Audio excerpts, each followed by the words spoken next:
बिस्मिल्लाहिर्रहमानिर्रहीम। अस्सलाम वालेकुम। हारून रशीद के ज़माने में बहलूल नामी एक बेघर फ़कीर का सड़क पर गुज़र बसर था। बहलूल लोगों में फ़क्र के साथ ज़हद की सिफ़त से भी मशहूर था।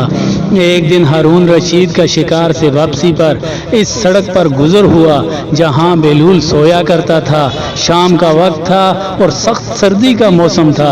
बहलूल को सड़क पर लेटे देखा तो हारून रशीद इसे अपने साथ महल ले गया। महल पहुंचे तो हारून रशीद ने खाना खिलाने के बाद बहलूल के लिए महल में रात गुजारने के लिए कमरा तैयार करवाया और उसे सड़क की ठंडी रात से महल के गर्म और नरम बिस्तर पर आरामदेह रात गुजारने का मौका दिया। रात गुजारी, सुबह हुई तो हारून रशीद ने बहलूल से पूछा कि रात कैसे गुजरी। बहलूल ने कहा, बादशाह सलामत, रात थी और गुजर गई। ये बात हारून रशीद पर गिरां गुजरी और कहा कि कैसी रात थी, कैसे गुजरी। बहलूल दोबारा गोया हुआ, बस रात थी और गुजर गई। हारून रशीद बहलूल की बात समझे नहीं और हुक्म दिया कि आज इसे महल के सामने सहन की ठंडी रात में सुलाया जाए। हुक्म को परुए कार लाते हुए बहलूल को सहन में रात गुजरवाई गई। सुबह हुई तो फिर हारून रशीद ने पूछा, अब बताओ कैसी रात गुजरी। बहलूल फिर गोया हुए, बादशाह सलामत, रात थी गुजर गई। हारून रशीद फिर सोच में पड़ गए कि ये कैसे कम अकल इंसान हैं। खैर, हारून रशीद ने इसे समझने के बजाय इसे कम अकल कह दिया और बहलूल को एक लाठी दी और कहा कि अगर तुम्हें अपने आप से कोई बड़ा कम अकल मिले तो इससे ये लाठी दे देना। और यूं बहलूल को रुखसत किया। बहलूल वापस आए और उसी सड़क को अपना ओढ़ना बिछोना बना लिया। वक्त गुजरता गया कि कुछ हफ्तों बाद हारून रशीद बीमार हुए। आम रियाया की तरह बहलूल ने भी इयादत के लिए हारून रशीद के महल का रुख किया। हारून रशीद से मिला, दुआ देते हुए कहा, बादशाह सलामत, आप जब शिकार या किसी सफ़र पर जाते हैं तो पहले कुछ लोगों को भेजते हैं जो रास्ते की छानबीन करते हैं और मुकम्मल तैयारी के बाद सफ़र की तमाम तर ज़रूरियात और सहूलियात लिए सफ़र पर रवाना होते हैं। हालांकि सफ़र कुछ ही अरसे का थोड़े से वक्त पर मुहित होता है, तो क्या आपने आखिरत के अब्दी और ना ख़त्म होने वाले सफ़र के लिए कुछ ज़्यादा राह तैयार कर रखा है और आगे सदकात भेजकर क्या अपना रास्ता हमवार किया है और कितनी तैयारियां कर रखी हैं। ये सुनना था कि हारून रशीद की आंखें नम हुई और आजिज़ाना अंदाज में जवाब दिया, बहलूल, नहीं, मैंने तो कुछ भी तैयार नहीं किया। इस पर बहलूल ने कहा, इससे बड़ा कम अक्ल कौन हो सकता है जो कि घंटों के सफ़र के लिए तमाम तर तैयारियां करता है लेकिन अब्दी सफ़र के लिए कुछ भी फिक्र और तैयारियां नहीं करता। और कहा, ऐसा शख्स तो मुझसे भी कम अकल है और इसकी दी हुई लाठी इससे दे दी।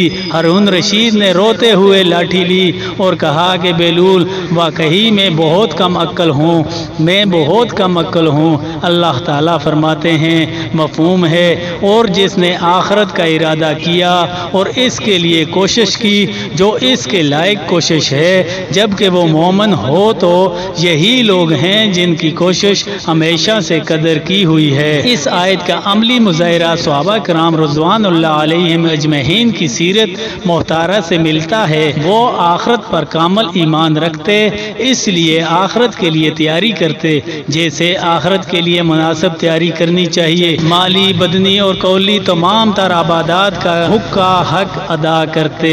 इसलिए कुरान मजीद ने कहा है, आखिरत के लिए आखिरत के मुताबिक तैयारी करने वाले मोमिनीन को इनकी कोशिशें आखिरत में कामयाब करेंगी। अजीज़ भाइयों, रमज़ान अल मुबारक का ये आखिरी अशरा है। हमें चाहिए कि इस अशरे में क़ुर्ब आलाई और फ़राइज़ और मुस्तहबात का भी ख़ास एहतमाम करें और अल्लाह के हज़ूर अपनी बख्शिश इस अशरे में यकीनी बनाएं। इसलिए हमें आखिरत के लिए तैयारी करनी चाहिए और इस फ़ानी दुनिया के लिए अपनी अब्दी ज़िंदगी बर्बाद नहीं करनी चाहिए। इस अशरे को अहदीस में आग से बचने का हशरा कहा गया है, लिहाजा इस मौका से फ़ायदा उठाइए اور خود کو آگ سے بچائیے اور خود کو حضرت محمد صلی اللہ علیہ وسلم کی بد دعا سے بھی بچائیں کہ خود رمضان پائے اور اللہ سے اپنی بخشش نہ کروا سکے، اللہ اسے ہلاک کرے، وقت ضائع نہ کریں، اور تمام وہ آلات جو وقت کو ضیاع کا سبب بنتی ہیں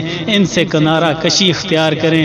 حضرت محمد صلی اللہ علیہ وسلم نے اس عشرے میں اعمال صالحہ کے لیے خود بھی کمر کس لیتے اور اپنے اہل و عیال کو بھی کمر بیدار کرتے۔ ام المومنین عائشہ رضی اللہ تعالی عنہا فرماتی ہیں کہ جب رمضان کا آخری عشرہ آتا تو نبی اکرم صلی اللہ علیہ وآلہ وسلم راتوں کو جاگتے اور عبادت کے لیے کمر بستہ ہو جاتے اور اپنے گھر والوں کو بھی بیدار کرتے۔ اسی طرح اس عشرے کا ایک اہم عمل اعتکاف ہے جو کہ حضرت محمد صلی اللہ علیہ وسلم نے کبھی نہیں چھوڑا، اور ایک سال چھوڑا تو اگلے سال 20 دن اعتکاف میں بیٹھے۔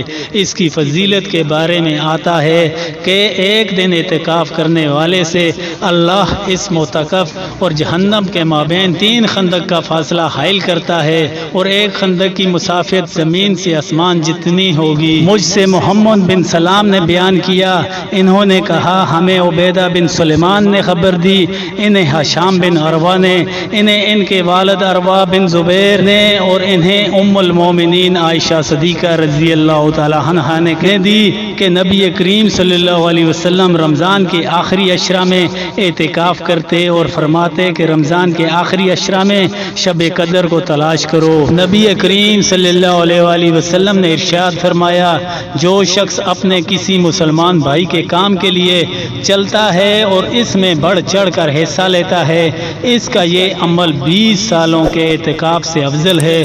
اور جو شخص اللہ تعالیٰ کی خوشنودی کے لیے ایک دن کا اعتکاف کرے گا، اللہ تعالیٰ اس کے اور جہنم کے درمیان 3 خندقوں کو آڑ بنا دیں گے جن کی مسافت زمین آسمان کی درمیانی مسافت سے بھی زیادہ چوڑی ہوگی۔ اللہ تعالیٰ سے دعا ہے اللہ تعالیٰ ہمیں بھی رمضان میں زیادہ سے زیادہ عبادات کرنے والا بنائے، آمین ثم آمین۔